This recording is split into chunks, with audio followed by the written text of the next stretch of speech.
Saint-Victor-en-Beauce, au lendemain de cette tragédie routière qui a fait 4 morts. On pourrait parler de 5 morts, Sébastien. On tient compte que cette jeune femme qui était passagère de l'automobile était enceinte de 6 mois.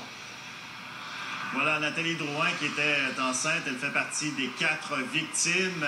Et évidemment, vous l'avez dit, c'est la consternation. Au village d'un peu plus de 2000 personnes, le sujet était pratiquement sur toutes les lèvres aujourd'hui parce qu'on ne comprend pas ce qui s'est produit ici, hier. Comment cette tragédie a pu se produire. Une journée qui a pris une tournure particulière également pour une femme. Elle s'appelle Lucie Rodrigue. Elle travaillait à l'intérieur de son salon de coiffure lorsque s'est produit l'accident. Et à partir du moment où elle a entendu l'impact et vu la scène de l'accident, elle comprenait que quelque chose de très grave venait de se jouer devant chez elle. Là, j'ai tout de suite appelé le 911.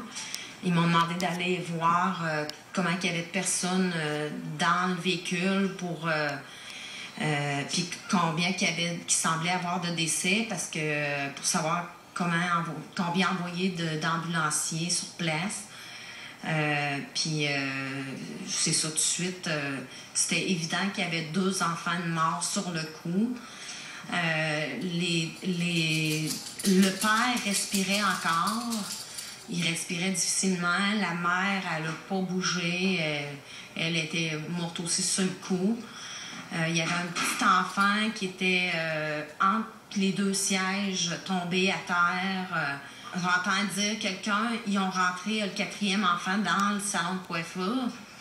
Fait que là, c'est ça, là, tout de suite, là, je suis rentrée puis je suis venue m'occuper du petit. Le petit pleurait. Il avait beaucoup de misère à respirer. C'est ça, là. Il demandait sa maman, là.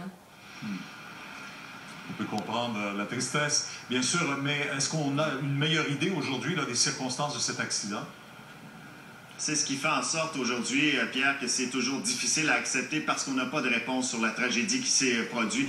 La chaussée était dégagée, la visibilité était bonne, on n'a pas aperçu de traces de freinage. Est-ce qu'il y a eu un problème avec la voiture? Est-ce qu'il y a eu distraction à bord? Est-ce qu'il s'agit d'un geste volontaire? Toutes les hypothèses sont envisagées. Il faut aussi penser à ceux qui restent. Il y a ces 2 jeunes victimes de 4 et 2 ans qui sont toujours à l'hôpital, mais qui sont hors de danger. Il y aura aussi le retour à l'école pour les amis de certains de ces enfants.